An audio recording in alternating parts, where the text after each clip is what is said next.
ये आज का भारत है, निर्भीक भारत, जुझारू भारत।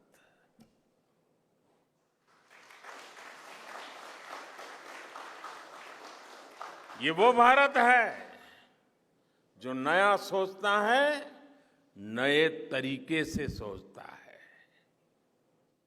जो डार्क जोन में जाकर भी दुनिया में रोशनी की किरण फैला देता है।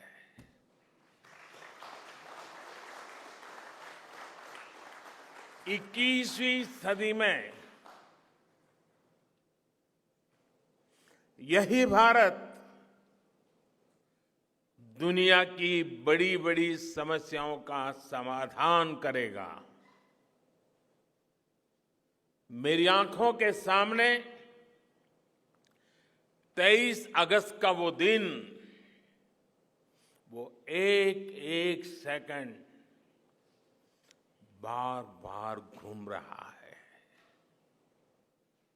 जब टचडाउन कंफर्म हुआ तो जिस तरह यहां इसरो सेंटर में पूरे देश में लोग उछल पड़े, वो दृश्य कौन भूल सकता है। कुछ स्मृतियां अमर हो जाती है। वो पल अमर हो गया। वो पल इस सदी के सबसे प्रेरणादायी क्षणों में से एक है। हर भारतीय को लग रहा था कि विजय उसकी अपनी है। खुद महसूस करता था। हर भारतीय को लग रहा था कि जैसे वो खुद एक बड़े एग्जाम में पास हो गया है। आज भी बधाइयां दी जा रही है, संदेश दिए जा रहे हैं, और ये सब मुमकिन बनाया है आप सबने, आपने।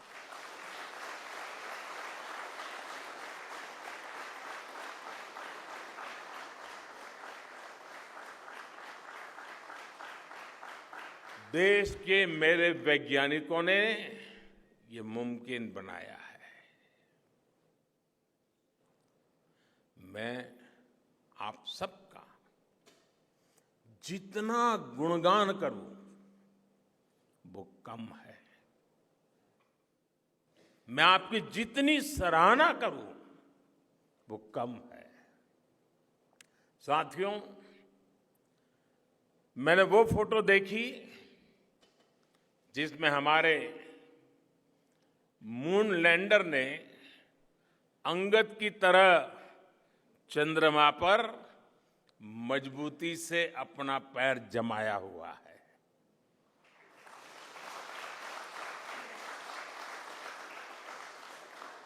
एक तरफ विक्रम का विश्वास है तो दूसरी तरफ प्रज्ञान का पराक्रम है।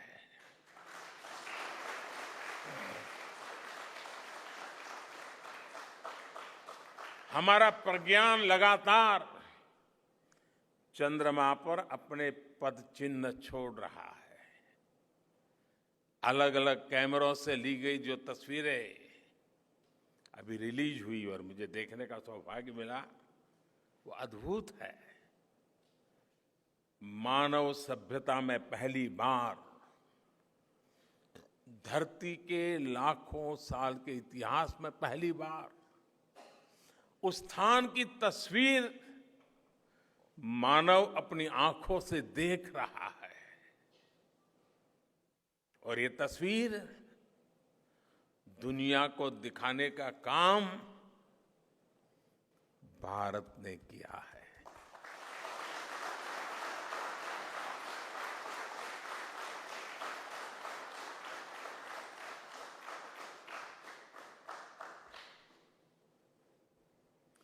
आप सभी वैज्ञानिकों ने किया है।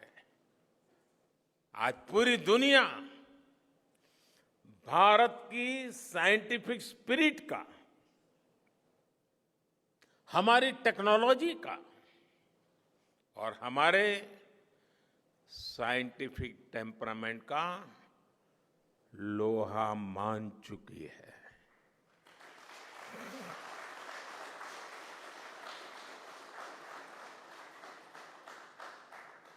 चंद्रयान महाअभियान सिर्फ भारत की नहीं, बल्कि पूरी मानवता की सफलता है।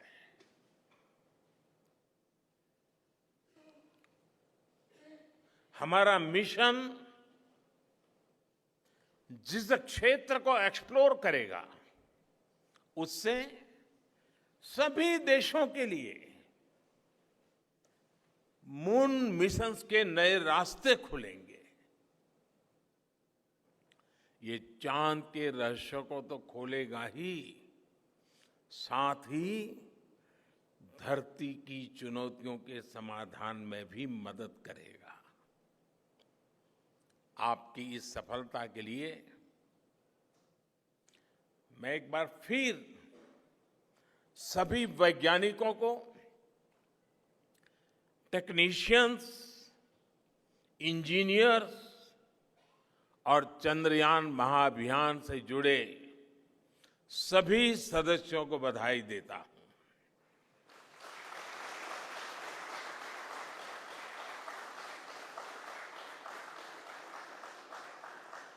मेरे परिवारजनों, आप जानते हैं कि स्पेस मिशंस के टच डाउन पॉइंट को एक नाम दिए जाने की वैज्ञानिक परंपरा है। चंद्रमा के जिस हिस्से पर हमारा चंद्रयान उतरा है, भारत ने उस स्थान के भी नामकरण का फैसला लिया है।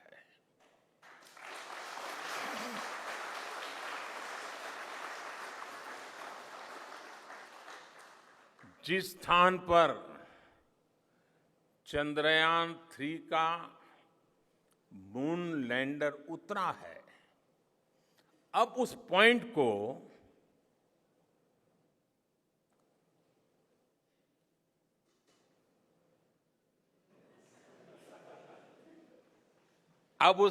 को शिव शक्ति के नाम से जाना जाएगा।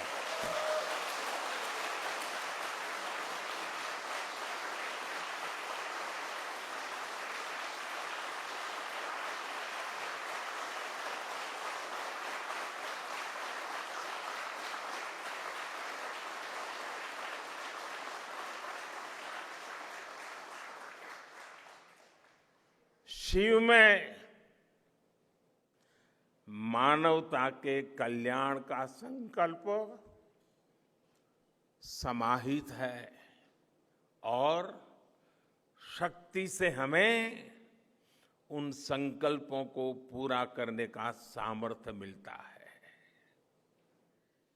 चंद्रमा का शिव शक्ति पॉइंट हिमालय से कन्याकुमारी से जुड़े होने का बोध कराता है।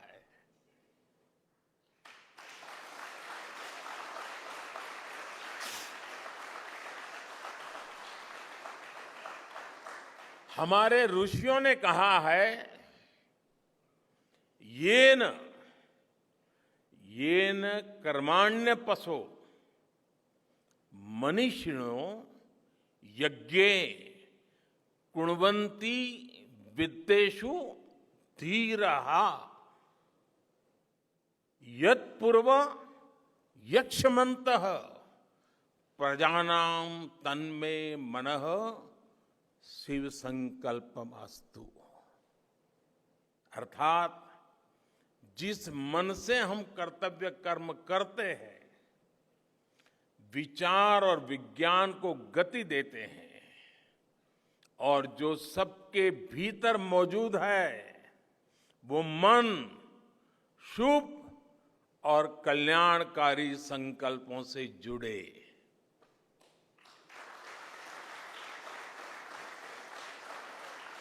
मन के इन शुभ संकल्पों को पूरा करने के लिए शक्ति का आशीर्वाद अनिवार्य है और ये शक्ति हमारी नारी शक्ति है।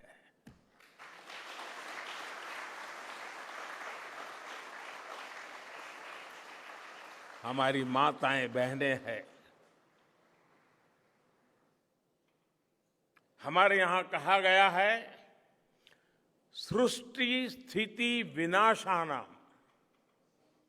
शक्ति भूते सनातनी, अर्थात निर्माण से प्रलय तक पूरी सृष्टि का आधार नारी शक्ति ही है।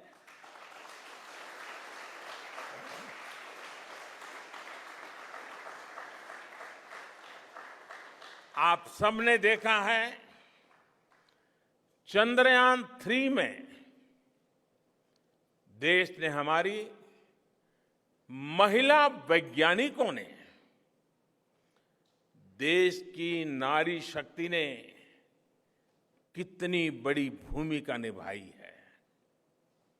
चंद्रमा का शिव शक्ति पॉइंट सदियों तक भारत के इस वैज्ञानिक और दार्शनिक चिंतन का साक्षी बनेगा।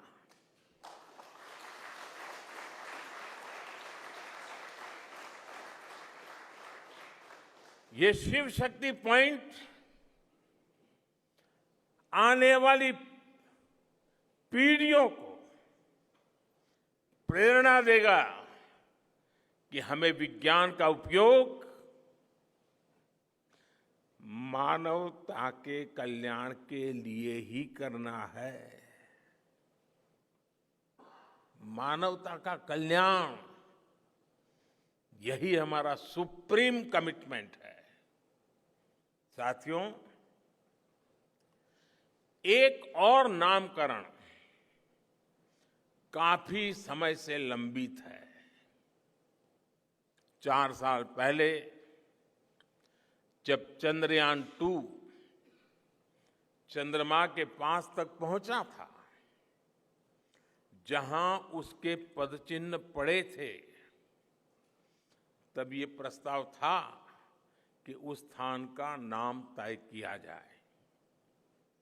लेकिन उन परिस्थितियों में निर्णय लेने के स्थान पर हमने प्रण लिया कि जब चंद्रयान 3 सफलतापूर्वक चांद पर पहुंचेगा, तब हम दोनों पॉइंट का नाम एक साथ रखेंगे।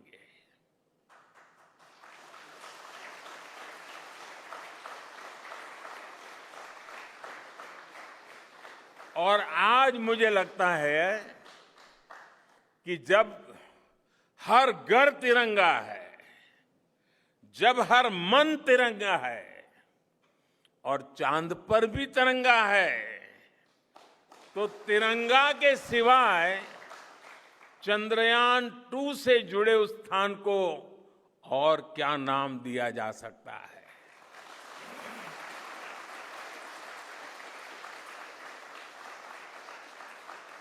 इसलिए चंद्रमा के जिस स्थान पर चंद्रयान 2 ने अपने पदचिन्ह छोड़े हैं, वो पॉइंट अब तिरंगा कहलाएगा।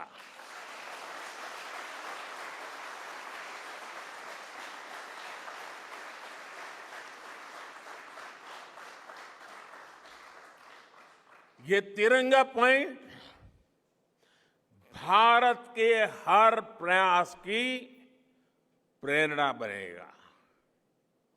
ये तिरंगा पॉइंट हमें सीख देगा कि कोई भी विफलता आखिरी नहीं होती।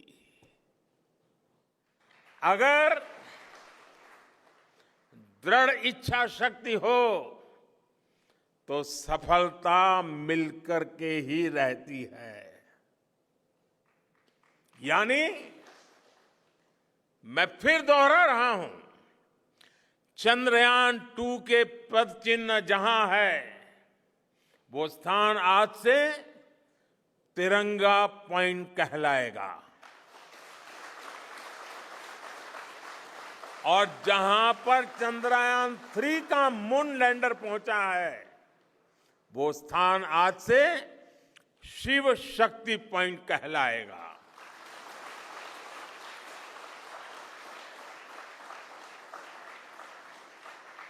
साथियों, आज भारत दुनिया का चौथा ऐसा देश बन चुका है जिसने चंद्रमा की सतह को छुआ है। ये सफलता तब और अधिक बड़ी हो जाती है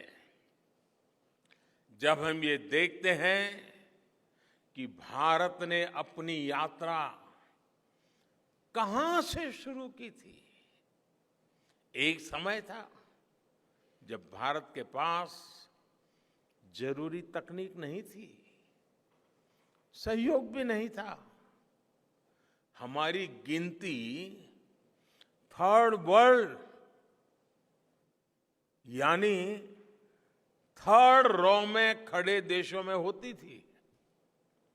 थर्ड वर्ल्ड थर्ड रॉ में खड़े हुए लोगों में होती थी। वहां से निकलकर आज भारत दुनिया की 5वीं सबसे बड़ी अर्थव्यवस्था बना है।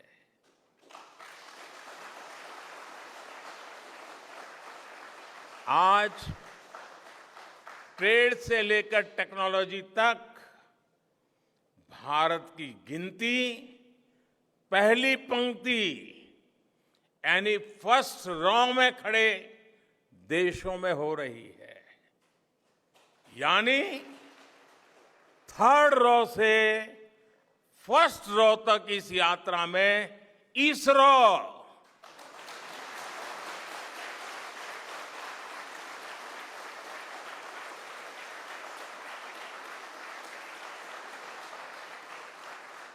इसरो जैसी संस्थानों की बहुत बड़ी भूमिका रही है। आपने आज मेक इन इंडिया को चांद तक पहुंचा दिया है।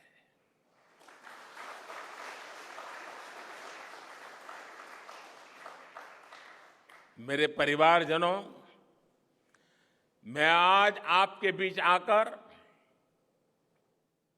विशेष तौर पर देशवासियों को आपकी मेहनत के बारे में बताना चाहता हूं।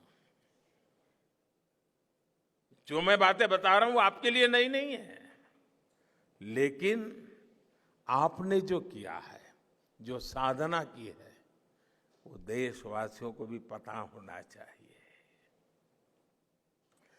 भारत के दक्षिण हिस्से से चंद्रमा के दक्षिणी ध्रुव तक चंद्रयान की ये यात्रा आसान नहीं थी। मून लैंडर की सॉफ्ट लैंडिंग सुनिश्चित करने के लिए हमारे वैज्ञानिकों ने इसरो की रिसर्च फैसिलिटी में आर्टिफिशियल मून तक बना डाला। इस आर्टिफिशियल मून पर विक्रम लैंडर को अलग अलग तरीके से सरफेस पर उतारकर उसका टेस्ट किया गया था। अब इतने सारे एग्जाम देकर हमारा मून लैंडर वहां गया है, तो उसे सक्सेस मिलनी ही मिलनी थी।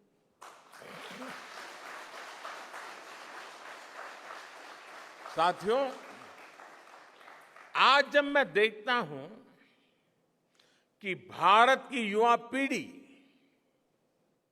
साइंस को लेकर, स्पेस को लेकर, इनोवेशन को लेकर इतनी एनर्जी से भरी हुई है, तो उसके पीछे हमारे ऐसे ही स्पेस मिशंस की सफलता है।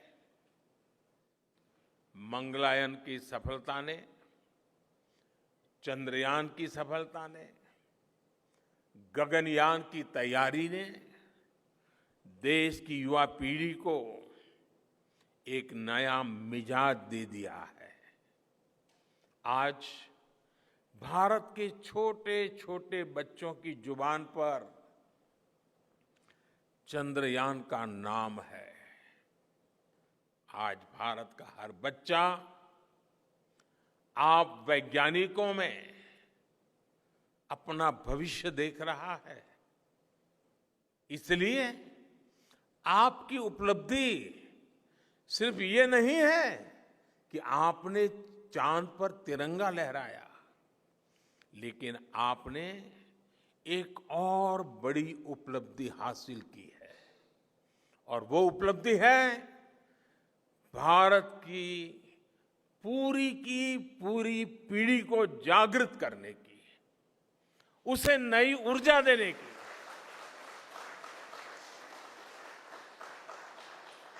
आपने एक पूरी पीढ़ी पर अपनी इस सफलता की गहरी छाप छोड़ी है। आज से कोई भी बच्चा रात में जब चंद्रमा को देखेगा तो उसको विश्वास होगा कि जिस हौसले से मेरा देश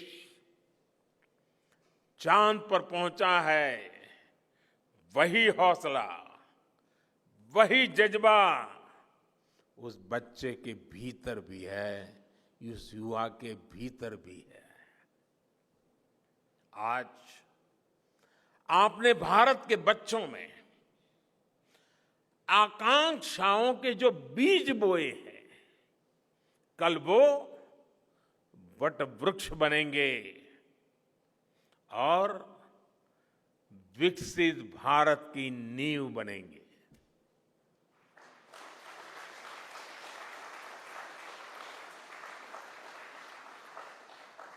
हमारी युवा पीढ़ी को निरंतर प्रेरणा मिलती रहे, इसके लिए एक और निर्णय लिया गया है। 23 अगस्त को जब भारत ने चंद्रमा पर तिरंगा फहराया, उस दिन को अब हिंदुस्तान नेशनल स्पेस डे के रूप में मनाया जाएगा।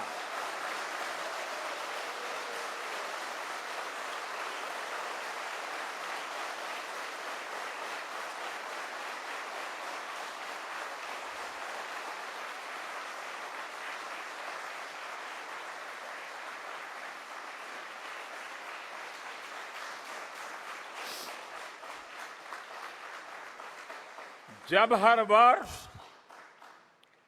National space day science, technology और इनोवेशन की स्पिरिट को सेलिब्रेट करेगा, हमें हमेशा हमेशा के लिए प्रेरित करता रहेगा।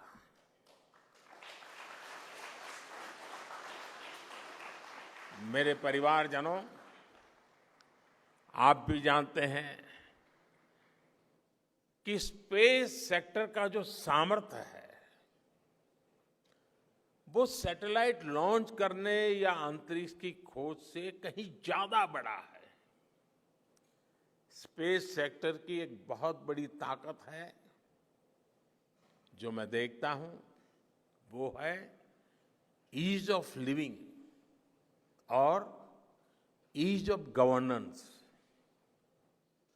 आज देश में स्पेस एप्लीकेशंस को गवर्नेंस के हर पहलू से जोड़ने की दिशा में बहुत बड़ा काम हुआ है। आप लोगों ने जब मुझे प्रधानमंत्री के रूप में काम का दायित्व दिया, तो प्रधानमंत्री बनने के बाद मैंने भारत सरकार के जॉइंट सेक्रेटरी लेवल के ऑफिसर्स की स्पेस साइंटिस्ट के साथ एक वर्कशॉप करवाई थी और इसका मकसद ये था कि गवर्नेंस में, शासन व्यवस्था में ट्रांसपेरेंसी लाने में स्पेस सेक्टर की ताकत का ज्यादा से ज्यादा इस्तेमाल कैसे करें। तब किरण जी शायद हम लोगों के साथ काम करते थे।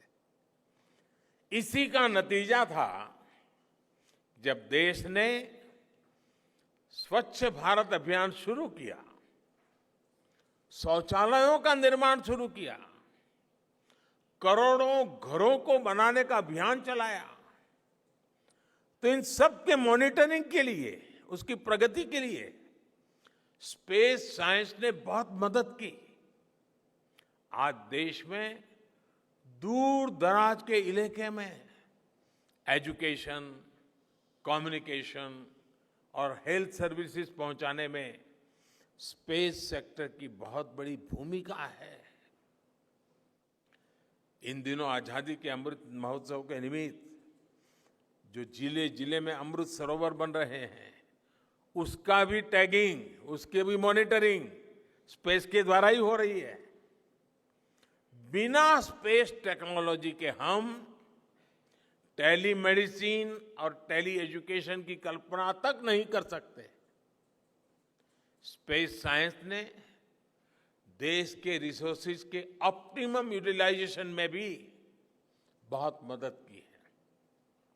हमारे देश के एग्रीकल्चर सेक्टर को ताकत देने में, मौसम का अनुमान लगाने में स्पेस सेक्टर जो मदद करता है वो देश का हर किसान जानता है।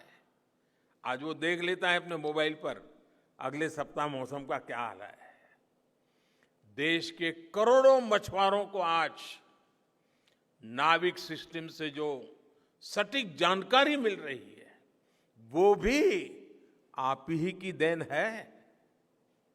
आज जब देश में बाढ़ आती है, कोई प्राकृतिक आपदा आती है, भूकंप आता है, तो हालात की गंभीरता का पता लगाने में आप सबसे पहले आगे आते हैं।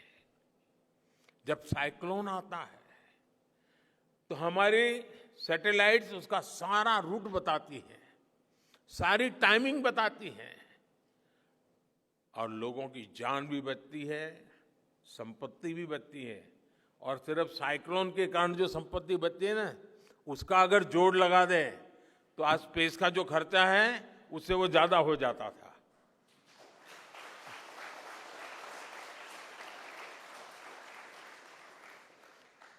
हमारे PM Gatishakti national master plan का आधार भी स्पेस टेक्नोलॉजी ही है।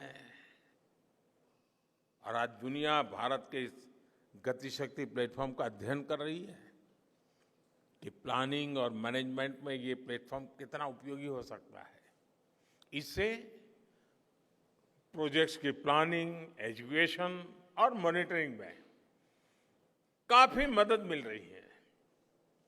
समय के साथ बढ़ता हुआ स्पेस एप्लीकेशन का ये दायरा हमारे युवाओं के लिए अपॉर्चुनिटीज भी बढ़ा रहा है, अवसर बढ़ा रहा है।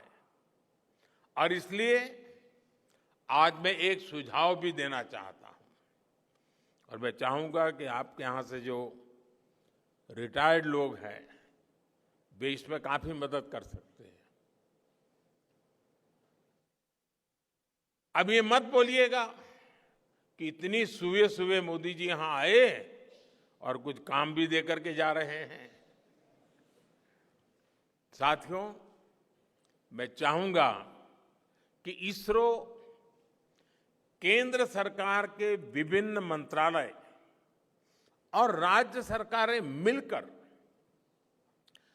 गवर्नेंस में स्पेस टेक्नोलॉजी पर एक नेशनल हैकाथॉन का आयोजन करें। इस हैकाथॉन में ज्यादा से ज्यादा युवा, ज्यादा से ज्यादा यूनिवर्सिटी, ज्यादा से ज्यादा नौजवान वो शामिल हो, जुड़े। मुझे विश्वास है ये नेशनल हैकेथॉन हमारी गवर्नेंस को और प्रभावी बनाएगा, देशवासियों को मॉडर्न सॉल्यूशंस देगा। और साथियों, आपके अलावा मैं अपनी युवा पीढ़ी को एक और टास्क अलग से देना चाहता हूं। और होमवर्क के दिए बिना बच्चों को काम करने का मजा नहीं आता है।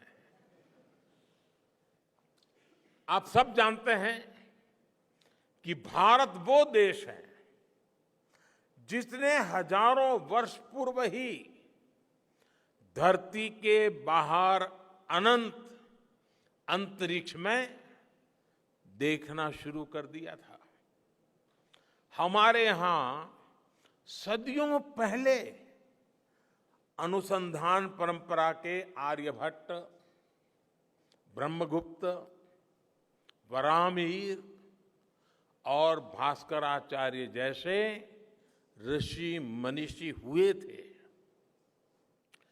जब धरती के आकार को लेकर भ्रम था, तब आर्यभट्ट ने अपने महान ग्रंथ आर्यभट्टीय में धरती के गोलाकार होने के बारे में विस्तार से लिखा था। उन्होंने एक्सिस पर पृथ्वी की रोटेशन और उसकी परिधि की गणना भी लिख दी थी। इसी तरह सूर्य सिद्धांत जैसे ग्रंथों में भी कहा गया है, सर्वत्रैव महिगोले, सर्वत्रैव महिगोले स्वस्थानम उपरि स्थितम मन्यन्ते खेयतो गोलस तस्य क्व ऊर्ध्वं क्व वादः।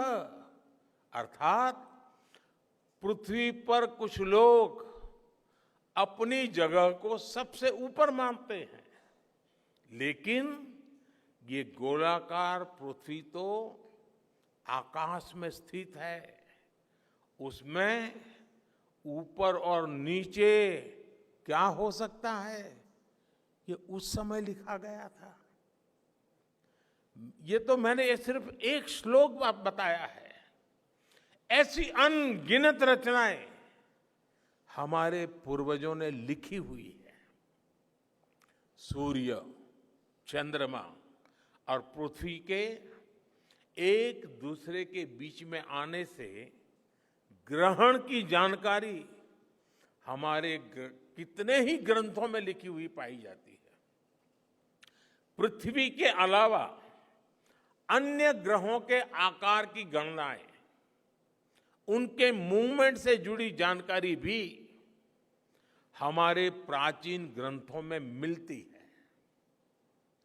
हमने ग्रहों और उपग्रहों की गति को लेकर इतना सूक्ष्म गणनाएं करने की वो काबिलियत हासिल की थी कि हमारे यहां सैकड़ों वर्ष आगे के पंचांग यानी कैलेंडर्स बनाए जाते थे। इसलिए मैं इससे जुड़ा एक टास्क